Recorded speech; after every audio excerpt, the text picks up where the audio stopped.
नमस्कार दोस्तों, मैं अंशुल सोनी संभवी आईएएस के उस ऑनलाइन प्लेटफॉर्म में आपका स्वागत करता हूं।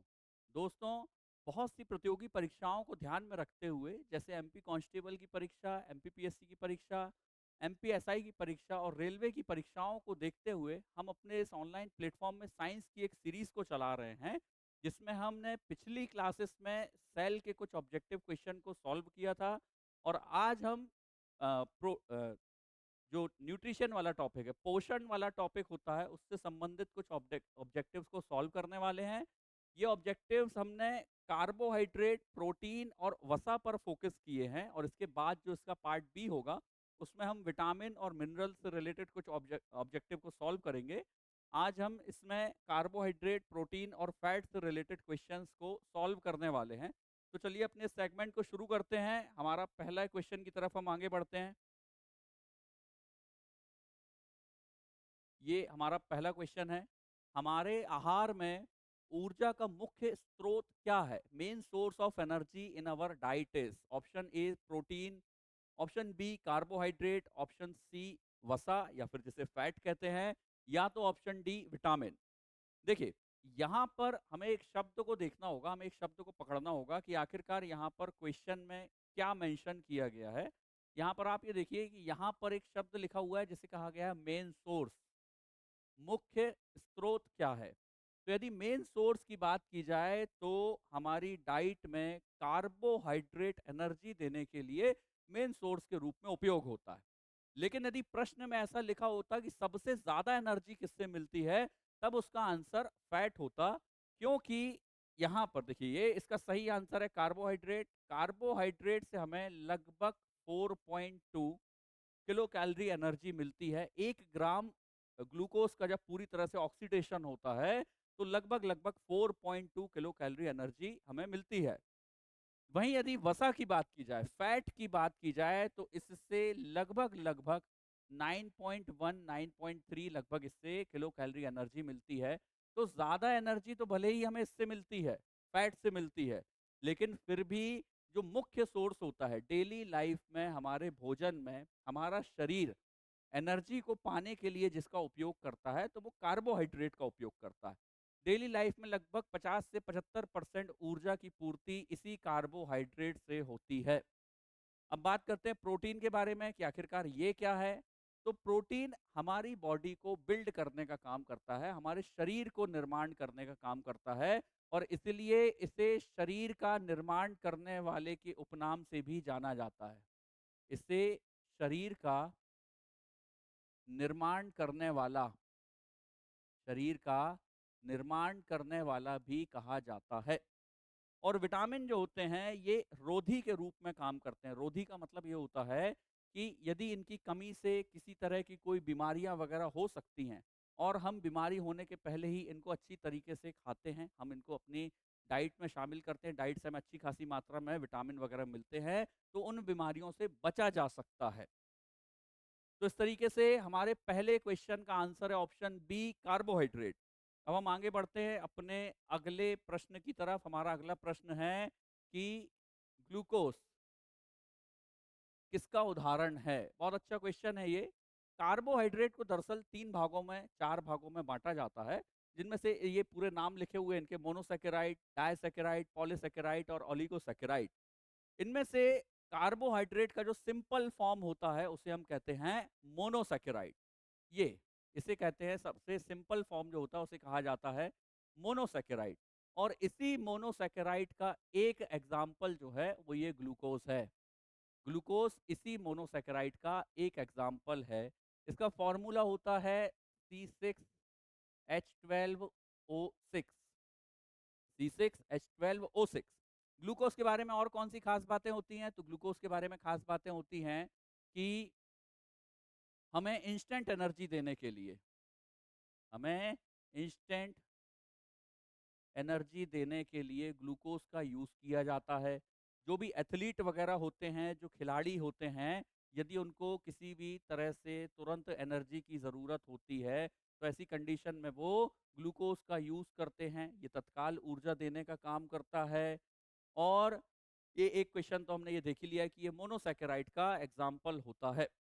अब चलिए बढ़ते हैं अगले क्वेश्चन की तरफ। तो अगला क्वेश्चन है हमारा, सुक्रोज किससे बना होता है? तो सुक्रोज किससे बना हुआ है? देखिए, अभी हमने जो चर्चा की है, हमने मोनोसैकेराइड के बारे में चर्चा की कि आखिरकार मोनोसैकेराइड किसे कहते हैं।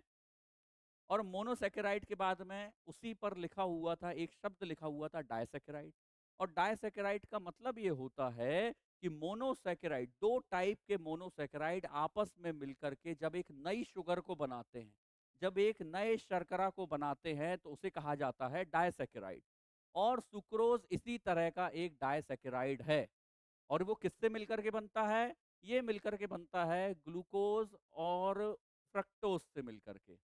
ग्लूकोज और फ्रक्टोज आपस में मिलकर के सुक्रोज को बना देते हैं। मतलब ग्लूकोज भी एक तरह का मोनोसैकेराइड है, फ्रक्टोज भी एक तरह का मोनोसैकेराइड है, और ये दोनों मोनोसैकेराइड आपस में मिलकर के एक नए शुगर को बनाते हैं जिसे कहा जाता है सुक्रोज। अब ये देखते हैं आखिरकार ये बाकी के ऑप्शंस क्या बनाते हैं। तो ग्लूकोज और गैलेक्टोज, गैलेक्टोज भी एक तरह का मोनोसैकेराइड होता है। ग्लूकोज और गैलेक्टोज जब आपस में मिलते हैं तो ये बनाते हैं लैक्टोज, ये बनाते हैं लैक्टोज। और साथ ही साथ में ग्लूकोज और ग्लूकोज जब आपस में मिल जाते हैं, ये ग्लूकोज और ग्लूकोज जब आपस में मिल जाएगा, तो आखिरकार ये क्या बनाएगा? तो ये बनाता है माल्टोस, ये बना देता है माल्टोस। ये बना रहा है आपका सुक्रोज, बना रहा है ग्लूकोज और फ्रक्टोज। तो इस तरीके से इसका ऑप्शन ए बिल्कुल सही है। अगले क्वेश्चन की तरफ बढ़ते हैं। तो अगला क्वेश्चन है, लैक्टोज किससे बना हुआ होता है? अभी हमने सॉल्व किया, अभी पिछले क्वेश्चन में ही हमने इसके बारे में चर्चा की कि आखिरकार लैक्टोज किससे मिलकर के बना हुआ होता है। यह है इसका सही आंसर। ग्लूकोज और गैलेक्टोज से मिलकर के लैक्टोज बना हुआ होता है। ग्लूकोज और फ्रक्टोज सुक्रोज बना रहे थे, ग्लूकोज और ग्लूकोज जो है वो माल्टोज बना रहे थे। हमने पिछले क्वेश्चन में ही इसको पूरी तरह से चर्चा की है। अगले क्वेश्चन की तरफ आगे बढ़ते हैं। अगला क्वेश्चन है, माल्टोज किससे बना हुआ होता है? इसके बारे में भी हम अभी डिस्कशन कर चुके हैं, पूरा डिस्कशन इसके बारे में हो चुका है। सीधे इसके आंसर की तरफ हम बढ़ेंगे। इसका आंसर है, माल्टोज किससे मिलकर के बना हुआ होता है? ऑप्शन ए लिखा हुआ है, ग्लूकोज और ग्लूकोज, बिल्कुल सही, यही इसका आंसर है। ग्लूकोज और ग्लूकोज आपस में मिलकर के माल्टोज को बनाते हैं, जो कि एक तरह का डायसैकेराइड है। दो मोनोसैकेराइड आपस में मिलकर के एक डायसैकेराइड को बना देते हैं। चलिए अगले क्वेश्चन की तरफ हम आगे बढ़ रहे हैं। तो अगला क्वेश्चन है हमारा, हमारे आहार में ऊर्जा का मुख्य स्रोत क्या है? Main source of energy in our diet, इसके बारे में अब भी हमने चर्चा की है। ये क्वेश्चन शायद रिपीट हुआ है। इसका आंसर है, मेन सोर्स की बात की जा रही है, मेन सोर्स है कार्बोहाइड्रेट, ये इसका सही आंसर है। चलिए अगले क्वेश्चन की तरफ हम आगे बढ़ रहे हैं। अगला क्वेश्चन है 8वें नंबर का प्रश्न, स्टार्च की पाचन प्रक्रिया कहाँ से शुरू होती है? तो ये बहुत अच्छा क्वेश्चन है, कई एग्जाम्स वगैरह में पूछा गया क्वेश्चन है। तो इसका सही आंसर, क्या ये पेट हो सकता है? नहीं, ये पेट नहीं हो सकता। क्या ये छोटी आंत हो सकती है? नहीं, ये भी नहीं हो सकता है। क्या ये बड़ी आंत हो सकती है? तो नहीं, ये भी इसका सही आंसर नहीं है। इसका सही आंसर है मुख। हमारे मुख में कुछ सलाइवा में ऐसे पदार्थ पाए जाते हैं जो स्टार्च को पचाने का काम करते हैं। हमारे मुख में, लार में कुछ ऐसे पदार्थ पाए जाते हैं जो इस स्टार्च को पचाने का काम करते हैं। तो स्टार्च का यह जो पाचन प्रक्रिया है, ये मुंह से ही, मतलब माउथ से ही, मुख से ही शुरू हो जाती है। ये इसका बिल्कुल सही आंसर है। अगले क्वेश्चन की तरफ आगे बढ़ते हैं। तो अगला क्वेश्चन है हमारा, मनुष्यों में ग्लाइकोजन कहाँ पर संग्रहित होता है? अच्छा क्वेश्चन है ये, पहले भी कुछ एग्जाम्स वगैरह में ये पूछा गया प्रश्न है कि आखिरकार मनुष्यों में ग्लाइकोजन जो होता है वो कहाँ पर स्टोर होता है। तो पहले ऑप्शन पर हम बात करते हैं, क्या ये हड्डियों में और दांतों में स्टोर हो सकता है? नहीं, ये हड्डियों में और दांतों में स्टोर नहीं हो सकता है। ऑप्शन बी, क्या ये यकृत और मांसपेशियों में स्टोर होता है? बिल्कुल सही, सही आंसर इसका यही है। ये यकृत में, मतलब लीवर में और मसल्स में स्टोर होता है। सही आंसर इसका यही है, लीवर में और मसल में स्टोर होगा। रक्त और त्वचा, ये भी इसका गलत आंसर है। और आंत और गुर्दे, मतलब इंटेस्टाइन और किडनी, ये भी इसका गलत आंसर है। ऑप्शन बी जो है इसका सही आंसर है। चलिए अगले क्वेश्चन की तरफ हम आगे बढ़ते हैं।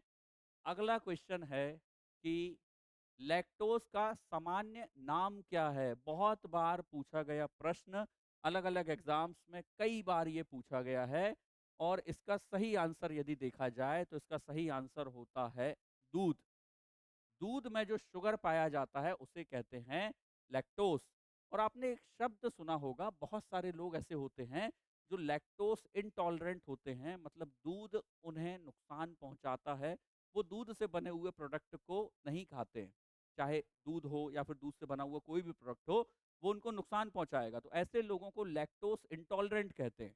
और लैक्टोस इंटॉलरेंट का मतलब ये है कि दूध में पाया जाने वाला यह जो पदार्थ है, ये जो शुगर है, लैक्टोस नाम की ये जो शुगर है, इससे ही उन्हें नुकसान पहुंचता है और इसीलिए लैक्टोस इंटॉलरेंट वर्ड का यूज किया जाता है। चलिए आगे बढ़ते हैं अगले क्वेश्चन की तरफ। अगला क्वेश्चन है हमारा, डीएनए की शर्करा कौन सी होती है? इसके नाम में ही इसका आंसर छिपा हुआ है।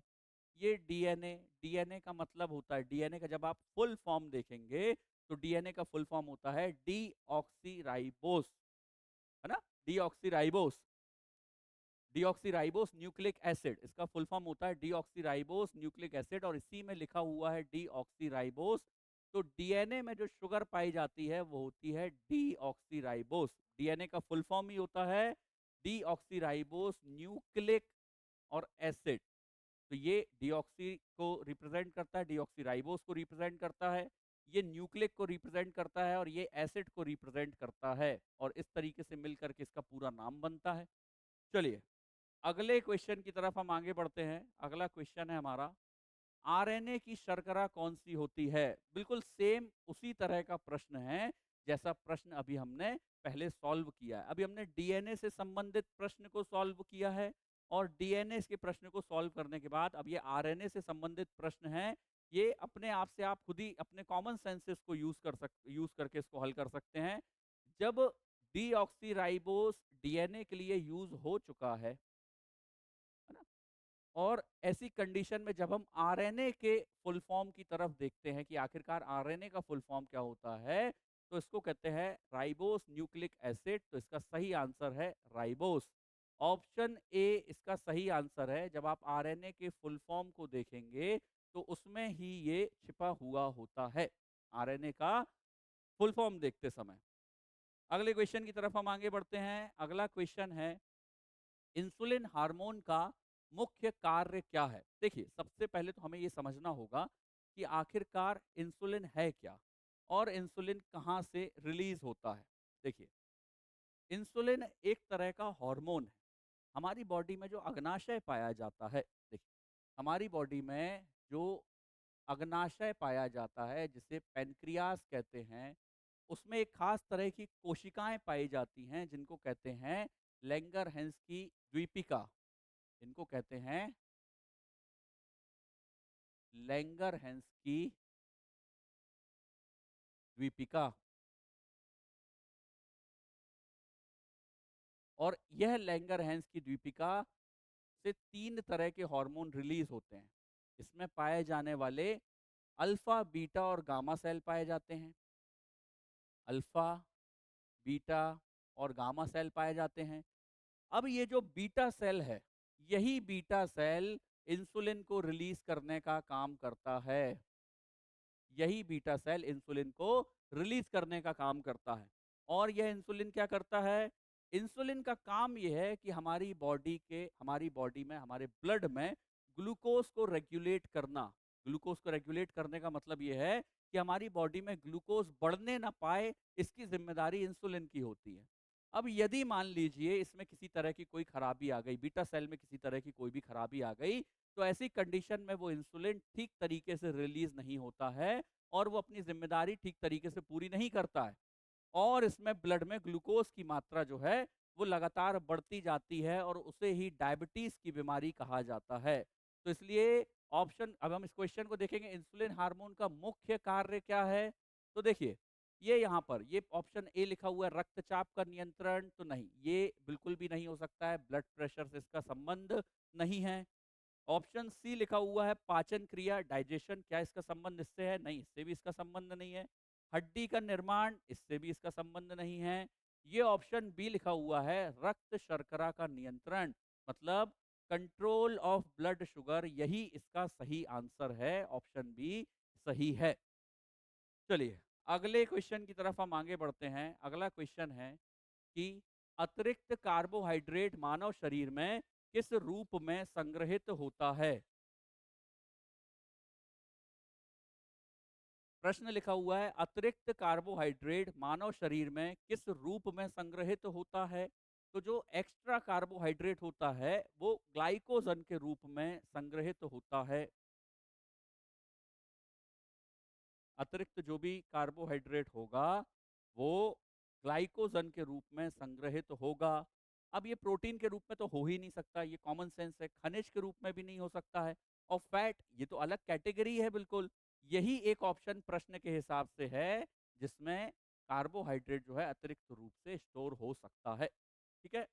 चलिए, और ऐसा ही प्रश्न हमने शायद पहले भी देखा है, लीवर में और मांसपेशियों में शायद हमने देखा था अभी, जिसमें ये स्टोर होता है।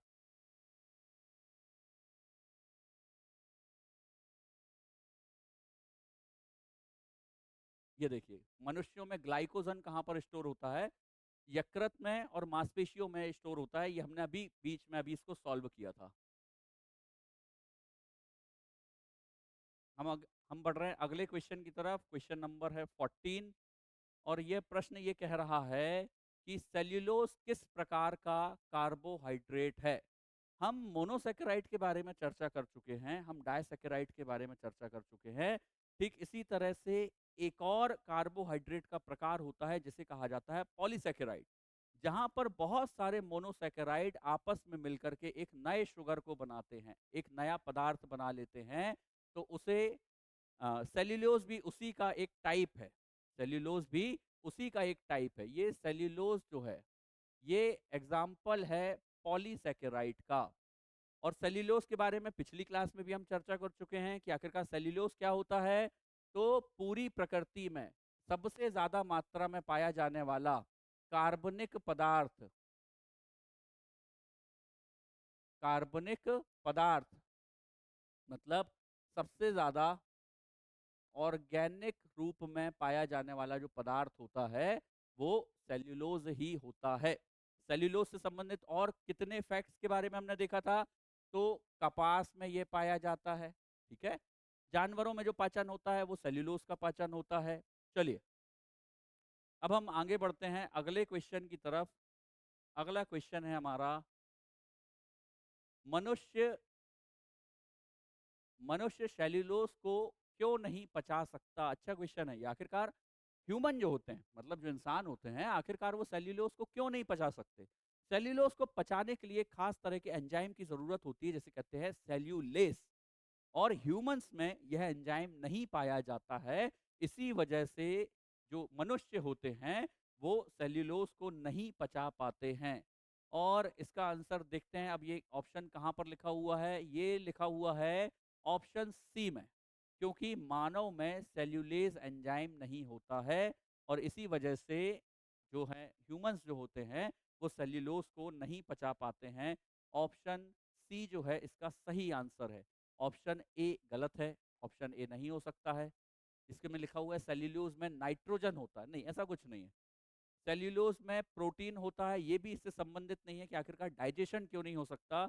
और यह वसा में घुलनशील है, यह भी इससे संबंधित नहीं है कि आखिरकार ह्यूमंस में इसका डाइजेशन क्यों नहीं हो सकता है। ऑप्शन सी ही इसका सही आंसर है। अगले प्रश्न की तरफ बढ़ते हैं। शहद में मुख्यतः कौन सी शर्करा पाई जाती है? बहुत बार पूछा गया प्रश्न है ये, कई बार एग्जाम्स वगैरह में पूछा गया, बहुत ही सामान्य प्रश्न है ये कि शहद में जो पाया जाता है वो ग्लूकोज और फ्रक्टोज पाया जाता है। ग्लूकोज और फ्रक्टोज पाया जाता है। अब ये फ्रक्टोज के बारे में कुछ इंपॉर्टेंट ऐसे फैक्ट्स वगैरह हैं क्या जो हमें जानना जरूरी है? तो फ्रक्टोज प्राकृतिक तौर पर पाई जाने वाली सबसे मीठी शुगर होती है, सबसे मीठी शुगर। और इसके बारे में खास बात क्या है? तो फ्रक्टोज के बारे में खास बात यह है कि फ्रक्टोज फलों में पाई जाने वाली शुगर है। ये फलों में पाई जाती है। शहद जो होता है उसका मुख्य घटक भी फ्रक्टोज ही होता है। लगभग 40% के आसपास इसमें फ्रक्टोज पाया जाता है और बाकी फिर इसमें ग्लूकोज पाया जाता है। तो फ्रक्टोज सबसे मीठी शुगर और फलों में पाई जाने वाली शुगर। ऑप्शन ए इसका सही आंसर है। सुक्रोज, माल्टोज और ग्लैक्टोज, इसके बारे में भी हम चर्चा कर चुके हैं। पहले हमने इसको डायसैकेराइड के बारे में जब हमने चर्चा की थी, जब हमने मोनोसैकेराइड के बारे में चर्चा की थी, तब इन नामों पर हम डिस्कशन कर चुके हैं। अगले क्वेश्चन की तरफ हम आगे बढ़ते हैं। अगला क्वेश्चन है, प्रोटीन को किस प्रकार का भोजन कहा जाता है? कि आखिरकार प्रोटीन जो है वो किस प्रकार का भोजन है? ऑप्शन ए इसमें लिखा हुआ है ऊर्जा देने वाला भोजन। तो ऊर्जा देने का काम तो यहाँ पर कार्बोहाइड्रेट और फैट कर रहे थे। ऊर्जा देने वाला भोजन, ऑप्शन ए लिखा हुआ है ऊर्जा देने वाला भोजन, है ना, एनर्जी गिविंग फूड। तो एनर्जी देने का काम तो यहाँ पर कार्बोहाइड्रेट और फैट कर रहे थे।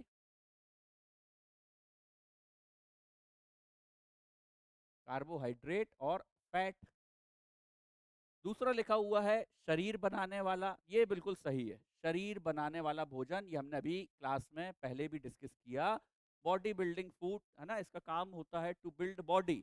शरीर को बनाने के लिए, इसका उपनाम भी हमने देखा था, इसका उपनाम होता है शरीर बनाने वाला, ये इसका उपनाम होता है। तो इसका सही आंसर जो है वो है ऑप्शन बी, शरीर को बनाने वाला। चलिए अगले क्वेश्चन की तरफ हम आगे बढ़ते हैं। अगला क्वेश्चन है हमारा, प्रोटीन किससे बने हुए होते हैं? ये अच्छा प्रश्न है, कई बार आखिरकार ये पूछा गया है कि प्रोटीन किससे बने हुए होते हैं। लगभग 20 तरह के अमीनो एसिड ऐसे होते हैं, लगभग 20 तरह के अमीनो एसिड ऐसे होते हैं जिनसे मिलकर के प्रोटीन का निर्माण होता है। ठीक है, ये इसका सही आंसर है। लगभग 20 तरह के अमीनो एसिड होते हैं, कुछ किताबों में 22 तरह के अमीनो एसिड भी लिखे हुए होते हैं। तो लेकिन इसका सही जो सटीक आंसर जो हमें देखने को मिलता है वो 20 तरह के अमीनो एसिड ही दिखाई देते हैं। 20 तरह के अमीनो एसिड मिल करके प्रोटीन को बनाते हैं। ठीक है, ग्लूकोज एक तरह का शुगर है, इसका संबंध प्रोटीन से नहीं है। फैटी एम्ल का संबंध, फैटी एसिड का संबंध वसा से होता है। जब हम अभी वसा के प्रश्नों को हल करेंगे तो हम देखेंगे फैटी एसिड का संबंध वसा से है। और खनिज मिनरल, ये जैसे मान लीजिए सोडियम है, पोटेशियम है, मैग्नीशियम है, ये जो सारी चीजें होती हैं ये खनिज में इंक्लूड होती हैं, इनका संबंध भी प्रोटीन से नहीं है।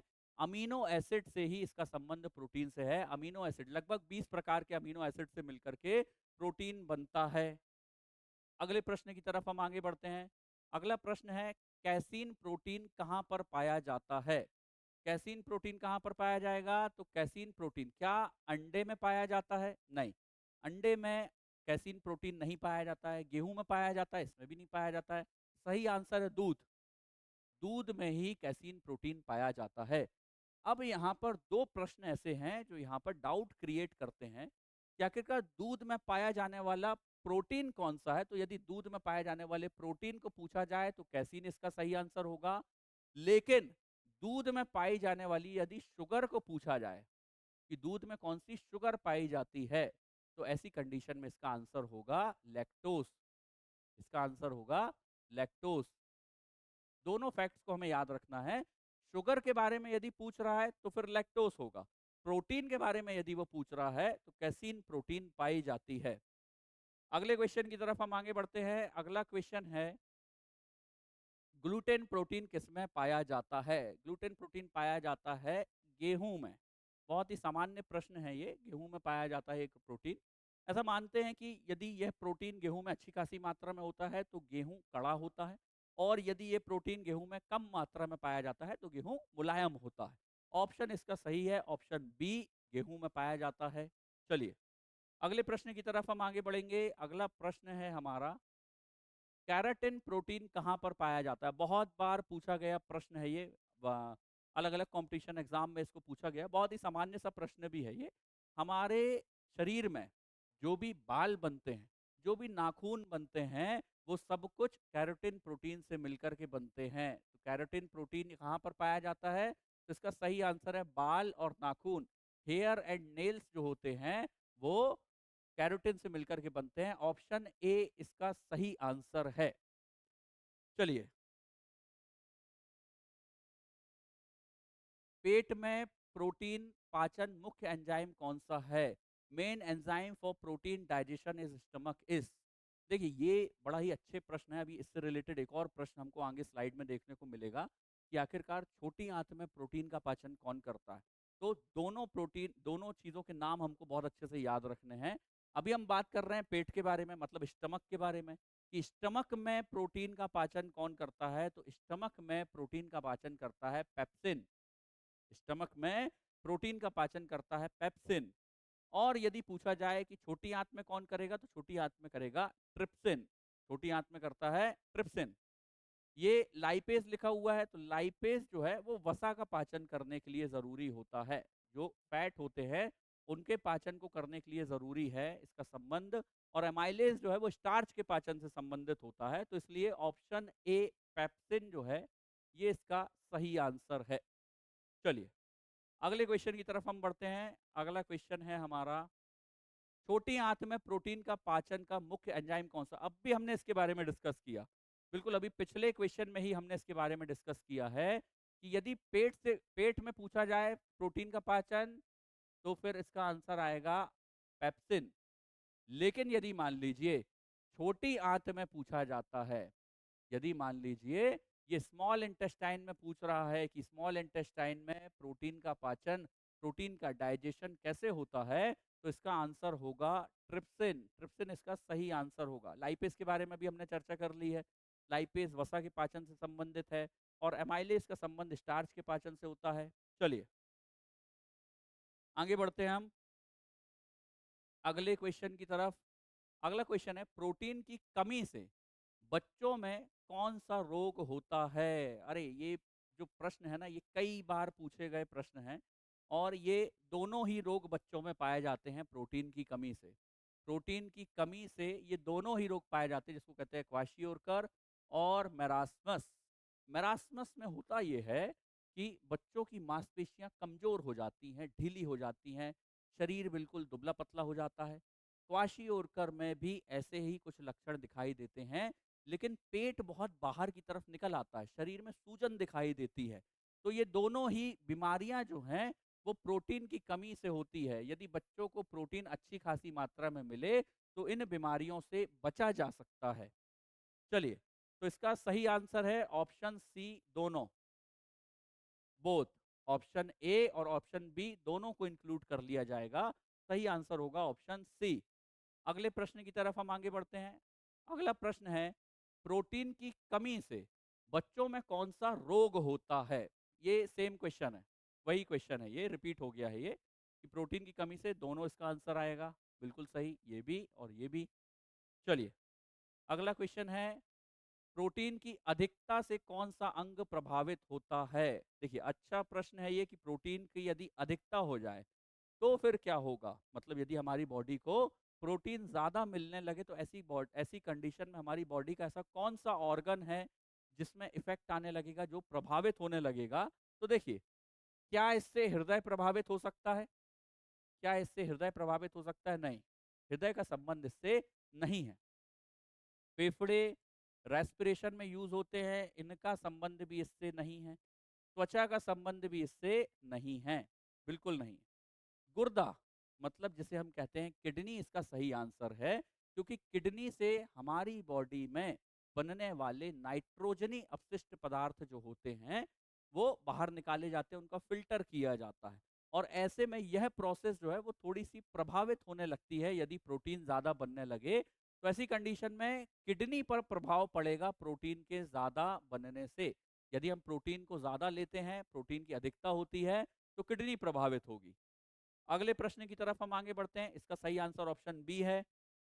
अगले प्रश्न की तरफ हम बढ़ेंगे तो वसा किस प्रकार का भोजन है, मतलब वसा किस टाइप में आता है। तो ये अब भी हमने पहले भी डिस्कस कर चुके हैं हम, ये हम पहले भी डिस्कस कर चुके हैं। ऑप्शन ए जो है वो है शरीर बनाने वाला, ये है प्रोटीन, ये है प्रोटीन। ऑप्शन बी है ऊर्जा देने वाला भोजन, ये है इसका सही आंसर, ऊर्जा देने वाला भोजन। और इसमें कौन से यूज होते हैं, तो इसमें कार्बोहाइड्रेट भी आता है और साथ ही साथ में फैट भी आता है। दोनों ही एनर्जी देने का काम करते हैं, दोनों ही हमारी बॉडी को एनर्जी देने का काम करते हैं, तो ऑप्शन बी इसका सही आंसर है। यहाँ पर वसा के बारे में पूछा गया है, वसा भी एनर्जी देने का ही काम करता है। अगले क्वेश्चन की तरफ हम आगे बढ़ रहे हैं। वसा का मुख्य घटक क्या होता है? ये अभी हमने पिछले क्वेश्चंस में एक ऑप्शन आया था, हमने तब भी इसके बारे में चर्चा की थी। हमने देखा था कि आगे की स्लाइड में इसी तरह का एक क्वेश्चन आएगा। देखिए, यहाँ पर लिखा हुआ है कि आखिरकार वसा का मुख्य घटक क्या है? मुख्य घटक का मतलब ये है कि आखिरकार वसा मतलब फैट किससे मिलकर के बनता है? ऑप्शन ए अमीनो एसिड के बारे में हम चर्चा कर चुके हैं। अमीनो एसिड से क्या बनते हैं? तो अमीनो एसिड से प्रोटीन बनते हैं। अमीनो एसिड से प्रोटीन बनता है। ये ऑप्शन बी जो लिखा हुआ है, यही इसका सही आंसर है। फैटी एसिड और ग्लिसरॉल जब आपस में मिलते हैं, फैटी एसिड और ग्लिसरॉल जब आपस में मिलते हैं, तो वो फैट को बनाते हैं, वसा को बनाते हैं। इसलिए वसा का मुख्य घटक जो होता है वो फैटी एसिड और ग्लिसरॉल होता है। मोनोसैकेराइड हमने देखा था टाइप ऑफ कार्बोहाइड्रेट होते हैं, तो ऑप्शन सी का संबंध भी इस प्रश्न से नहीं है। ये भी इसका गलत आंसर है और ये भी इसका गलत आंसर है। सही आंसर है ऑप्शन बी, फैटी अम्ल और ग्लिसरॉल। जब फैटी अम्ल और ग्लिसरॉल मिलेंगे तो वसा को बनाएंगे। अगले प्रश्न की तरफ हम आगे बढ़ेंगे। वसा को तोड़ने वाला मुख्य एंजाइम क्या होता है? इसके बारे में भी हम डिस्कशन कर चुके हैं। पिछले क्वेश्चन में, पिछले जो क्वेश्चंस हमने अभी तक सॉल्व किए हैं, तो उसमें हमने यहाँ पर एक लाइपेज नाम के चीज को देखा था। लाइपेज जो होता है वो वसा को पचाने का काम करता है। जो लाइपेज होता है ये वसा को पचाने का काम करता है, तो ये इसका सही आंसर है ऑप्शन सी। पेप्सिन प्रोटीन को पचाने का काम कर रहा था पेट में। ये पेट में पचाता है, किसको पचाता है ये? तो ये प्रोटीन को पचाने का काम करता है। ट्रिप्सिन छोटी आंत में, इस प्रश्न को भी हम कल हल कर चुके हैं। छोटी आंत में ये प्रोटीन को, मतलब स्मॉल इंटेस्टाइन में ये प्रोटीन को ही पचाने का काम कर रहा है। ठीक है, स्मॉल इंटेस्टाइन में ये प्रोटीन को ही पचाने का काम कर रहा है। ठीक, चलो अगले प्रश्न की तरफ हम आगे बढ़ते हैं कि आखिरकार अगला प्रश्न हमारा क्या है। अगला प्रश्न है, कौन सा वसा हृदय के लिए हानिकारक है? मतलब ऐसा क्या है जो हमारे हार्ट के लिए अच्छा नहीं होता है? ऐसा क्या है जो हमारे हार्ट के लिए अच्छा नहीं होता है? तो इसका आंसर है सैचुरेटेड फैट। सैचुरेटेड फैट जैसे घी, मक्खन, यह सब कुछ जो भी पाया जाता है, ये सैचुरेटेड फैट या तो संतृप्त वसा कहलाता है, और यह हमारे हार्ट के लिए अच्छा नहीं होता है। सैचुरेटेड फैट हमारे हार्ट के लिए अच्छा नहीं पाया जाता है और हृदय के लिए हानिकारक है। और यदि मान लीजिए ये हम इसे लगातार कंज्यूम करते हैं, हम अपने भोजन में लगातार ऐसी चीज़ों को खाते हैं जो सैचुरेटेड फैट को बढ़ाते हैं, जैसे कि मक्खन है, घी है, तो आखिरकार इससे क्या होगा? तो इससे हमारे हार्ट में कोलेस्ट्रॉल का बढ़ना होगा और जिससे हार्ट अटैक आने के चांसेस रहते हैं। चलिए अगले प्रश्न की तरफ हम बढ़ेंगे। अगला प्रश्न है हमारा, ओमेगा 3 फैटी अम्ल मुख्यतः कहाँ पर पाया जाता है? ओमेगा 3 कहाँ पर पाया जाता है, यही प्रश्न है आखिरकार। ये ओमेगा 3 ये कहाँ पर पाया जाएगा? देखिए, अब हम पहले ऑप्शन पे चर्चा करते हैं कि क्या ये घी और मक्खन में पाया जाएगा? नहीं, ये घी और मक्खन में नहीं पाया जाएगा। ऑप्शन बी, पत्तेदार सब्जियां, जो हरी पत्तेदार सब्जियां होती हैं, ग्रीन लीफी वेजिटेबल्स, उनमें भी नहीं पाया जाएगा। ये मछली का तेल, मतलब ये जो फिश ऑयल होता है, उसमें काफी मात्रा में पाया जाता है। इसका सही आंसर है ऑप्शन सी, मछली का तेल। लेकिन साथ ही साथ में ओमेगा 3 जो होता है, ये एक जगह और देखने को हमें मिलता है, वो है अलसी। अलसी। और एक और चीज होती है जिसे कहते हैं चिया सीड्स, उसमें भी ओमेगा 3 जो है वो देखने के लिए मिलता है। तो इसका सही आंसर है ऑप्शन सी, मछली का तेल। अगले प्रश्न की तरफ हम आगे बढ़ते हैं। अगला प्रश्न है, वसा 1 ग्राम जलने पर कितनी ऊर्जा देता है? हमने पहले भी इसके बारे में चर्चा की थी, हम इसके बारे में चर्चा कर चुके हैं। अलग अलग लिखा हुआ मिलता है, कहीं कहीं कहीं पर 9.1 लिखा हुआ मिलता है, कुछ किताबों में 9.3 लिखा हुआ मिलता हुआ है। ऑप्शंस को देखते हुए हमें इसे सॉल्व करना होता है। तो इसका एग्जैक्ट जो डाटा है कि कितना आखिरकार वसा यदि 1 ग्राम वसा जलेगा मतलब ऑक्सीडेशन इसका होगा, तो आखिरकार कितनी एनर्जी मिलेगी? तो 9.3 कैलोरी एनर्जी हमें इससे मिलती है। ये है वसा से मिलने वाली एनर्जी 9.3। और ये 4.1 भी लिखा हुआ है यहाँ पर, इसके बारे में भी हम डिस्कशन कर चुके हैं। तो 4.1 कैलोरी एनर्जी हमें किससे मिलती है? तो 4.1 कैलोरी एनर्जी हमें कार्बोहाइड्रेट से मिलती है।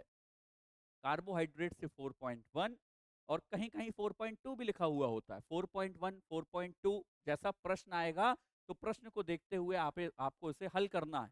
कार्बोहाइड्रेट का 4.1 या तो 4.2 और यदि बात की जाए फैट की, जैसे हम कहते हैं वसा, तो उसका 9.1 लिखा हुआ मिलेगा कहीं पर 9.3 लिखा हुआ मिलेगा। प्रश्न को देखते हुए आपको इसे हल करना है, तो इसका सही आंसर है 9.3। अगले प्रश्न की तरफ हम आगे बढ़ेंगे। अगला प्रश्न है, वनस्पति तेलों में किस प्रकार का वसा अधिक होता है? अब यहाँ पर वनस्पति तेल की बात की जा रही है। वनस्पति तेल उपयोग करने के लिए कहा जाता है कि भाई वनस्पति तेल का उपयोग करना चाहिए, ये हार्ट के लिए अच्छा होता है, वेजिटेबल ऑयल का उपयोग करना चाहिए। और आखिरकार क्यों अच्छा होता है? क्योंकि इसमें जो वसा पाया जाता है वो अनसैचुरेटेड होता है, असंतृप्त वसा होता है। मतलब अनसैचुरेटेड वसा पाया जाता है जो हार्ट को नुकसान नहीं पहुंचाता ज्यादा। जबकि सैचुरेटेड वसा की यदि बात की जाए तो सैचुरेटेड फैट जो होता है वो हार्ट को अच्छा खासा नुकसान पहुंचाता है, हार्ट में कोलेस्ट्रॉल की मात्रा को बढ़ाता है, जिससे हार्ट अटैक जैसी समस्या होने की संभावना होती है। सही आंसर है इसका ऑप्शन बी, अनसैचुरेटेड फैट। चलिए आगे बढ़ते हैं हम। वसा के पाचन में कौन सा पित्त लवण सहायक होता है? Which bile salt helps in fat digestion? तो इसका आंसर है ग्लाइकोकोलेट और टारोकोलेट। ये दोनों ही आंसर इसके सही हैं। ये दोनों ही आंसर इसके सही हैं। ये दोनों आंसर इसके सही आएंगे। ये दोनों ही वसा को पचाने में मदद करते हैं। ऑप्शन ए और ऑप्शन बी दोनों ही इसके सही आंसर हैं। इसका सही आंसर हो जाएगा ऑप्शन सी, बोथ। अगले प्रश्न की तरफ हम आगे बढ़ेंगे। अत्याधिक वसा के सेवन से कौन सा रोग होने की संभावना अधिक होती है? हमने अभी इसी के बारे में डिस्कस किया है। हमने अभी पिछले एक दो क्वेश्चन पहले इसके बारे में डिस्कस किया। तो चलिए ठीक है, फिर से एक बार डिस्कस करते हैं, हर एक ऑप्शन पर हम चर्चा करते हैं। तो क्या वसा के अधिक होने से एनीमिया हो सकता है? नहीं, बिल्कुल नहीं, एनीमिया नहीं हो सकता है। क्या मोटापा और हृदय रोग हो सकते हैं? बिल्कुल सही, सही आंसर यही है इसका, obesity and heart disease. Obesity and heart disease.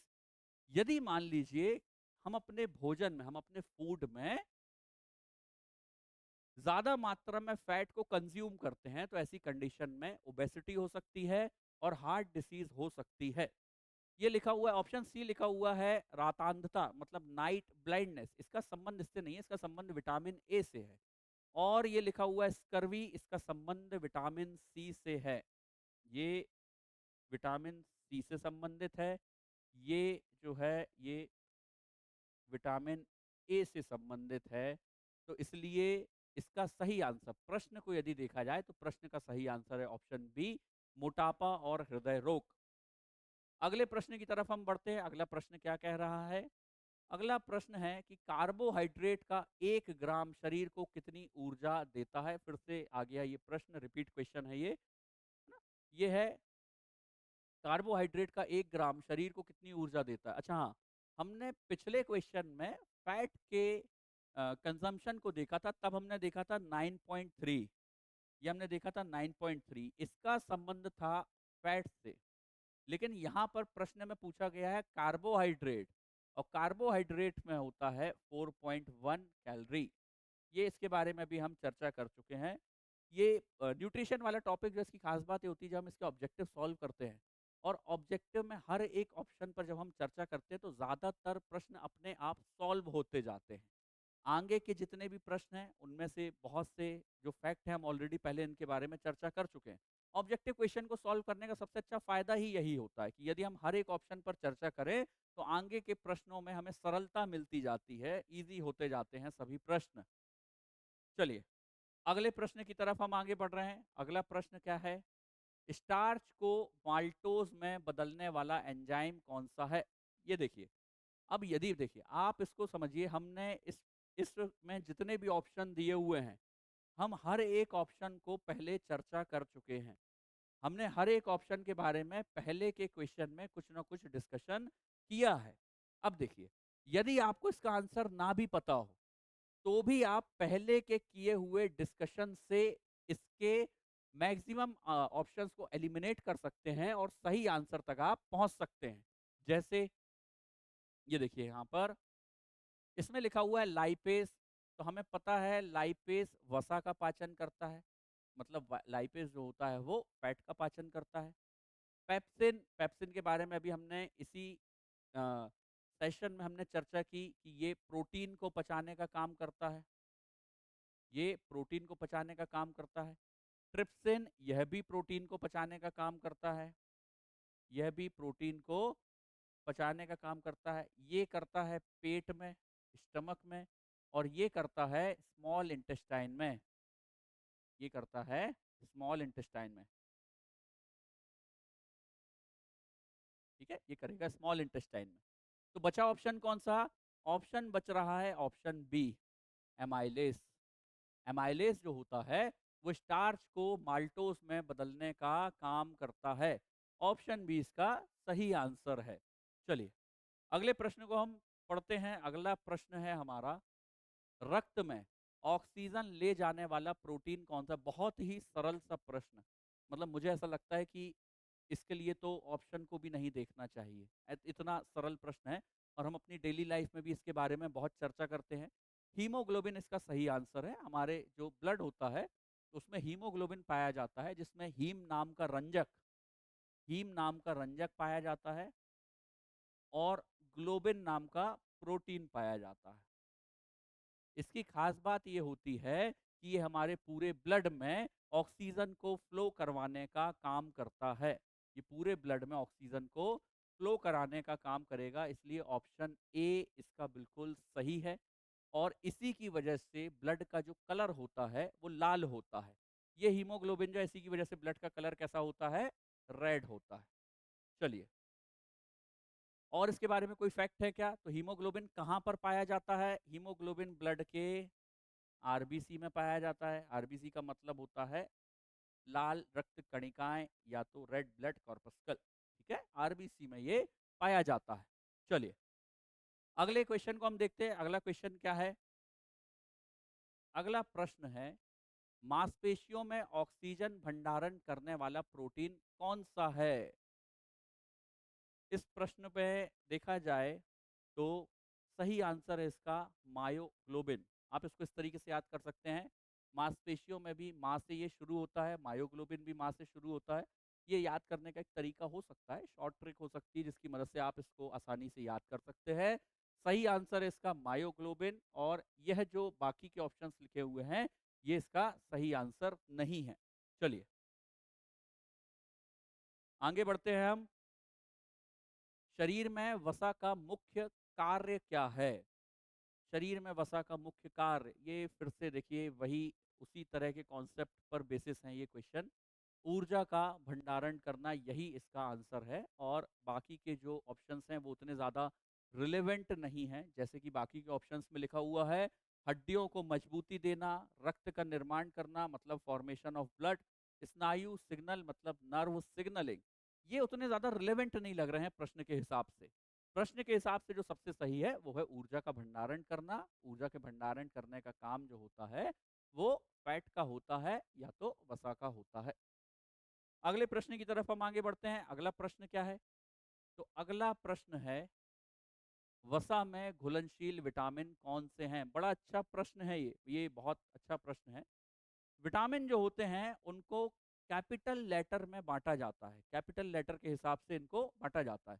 Vitamin कितने तरह के हो सकते हैं? तो विटामिन होते हैं,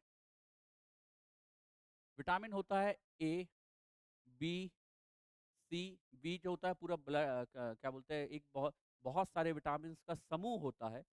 उसके बाद में आता है डी, उसके बाद में आता है ई और आता है के। इतने विटामिन के बारे में हम सामान्य तौर पर पढ़ते हैं।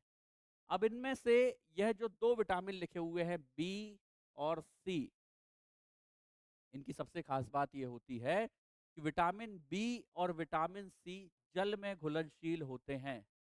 ये विटामिन बी और विटामिन सी कैसे होते हैं? ये जल में घुलनशील होते हैं, मतलब ये वाटर में सॉल्यूबल हैं। लेकिन यदि बात की जाए इनको छोड़ करके बाकी सभी विटामिन की, जैसे ए है, डी है, ई है और के है, तो ये सॉल्यूबल होता है फैट में। ये सॉल्यूबल होता है फैट में, मतलब वसा में। ये सॉल्यूबल होगा फैट में और वसा में। अब यदि हम ऑप्शंस को ध्यान में देखें तो बचे हुए विटामिन कहां पर दिखाई दे रहे हैं? ए, डी, ई और के। यही जो है इसका सही आंसर है। यही इसका सही आंसर है। चलिए अगला प्रश्न, रक्त में वसा का परिवहन किसके द्वारा होता है? हमने अभी इसको चर्चा की। हीमोग्लोबिन, सॉरी, वसा का परिवहन पूछा गया, माफ करिएगा। रक्त में वसा का परिवहन किसके द्वारा होता है? तो ये एक खास तरह का प्रोटीन होता है जिसको कहते हैं लाइपोप्रोटीन। यहां पर कंफ्यूज मत होइएगा। हीमोग्लोबिन ऑक्सीजन का परिवहन करता है, लेकिन यहां पर पूछा गया है कि वसा का परिवहन किसके द्वारा होता है? तो वसा का परिवहन जो होता है वो लाइपोप्रोटीन की मदद से होता है। बाकी के ऑप्शंस रिलेवेंट नहीं है। ये थोड़ा सा कंफ्यूज कर सकता है। चलिए अगले क्वेश्चन की तरफ हम आगे बढ़ेंगे। अगला क्वेश्चन है, शरीर में वसा का अधिकतम भंडारण कहां पर होता है? ऐसा कहां पर है जहां पर ये क्या बोलते हैं, फैट जो है सबसे ज्यादा जमा होता है? तो हमें ये पता होना चाहिए कि हमारी जो स्किन होती है, हमारी जो त्वचा है, उसके नीचे पाए जाने वाले जो टिश्यू होते हैं, उनमें सबसे ज्यादा वसा का भंडारण होता है। और इन्हें एडिपोस टिश्यू के नाम से भी हम समझ सकते हैं। एडिपोस टिश्यू जिसको कहते हैं, वसा ऊतक, है ना, इनमें इसका सबसे ज्यादा भंडारण होता है। तो ऑप्शन सी इसका सही आंसर है। ऑप्शन सी वसा ऊतक मतलब एडिपोस टिश्यू। ये क्या काम करते हैं? तो हमारे शरीर के तापमान को मेंटेन करने का भी काम करेंगे। हमारे शरीर के अंदर से तापमान को बाहर निकलने से ये रोकते हैं। तो यह काम होता है त्वचा के नीचे पाए जाने वाले इसी वसा का। चलिए अगला प्रश्न है हमारा, प्रश्नों की श्रृंखला यहाँ पर खत्म हो चुकी है। लगभग हमने यहाँ पर 42 प्रश्नों को हल किया है। और 42 प्रश्नों के साथ में इस टॉपिक के जितने अच्छे अच्छे महत्वपूर्ण प्रश्न हो सकते थे, हमने उन्हें सॉल्व किया। हमने हर एक ऑप्शन के बारे में चर्चा की है। कोई प्रश्न का आंसर आखिरकार, यदि मान लीजिए कोई ऑप्शन है तो वो क्यों है, बाकी के ऑप्शंस रिलेवेंट क्यों नहीं है, हमने हर एक टॉपिक पर चर्चा की, हमने हर एक बिंदु पर चर्चा की है। और इसी के साथ इस सेशन को आज हम यहाँ पर समाप्त करते हैं। अगली बार का इसका जो पार्ट बी होगा, उसमें हम विटामिन और मिनरल से संबंधित क्वेश्चंस के साथ में फिर से उपस्थित होंगे। तो इसी के लिए बहुत बहुत धन्यवाद। संभवी आईएएस के इस चैनल को लाइक करना, सब्सक्राइब करना ना भूलें। फिर से एक बार फिर से बहुत बहुत धन्यवाद।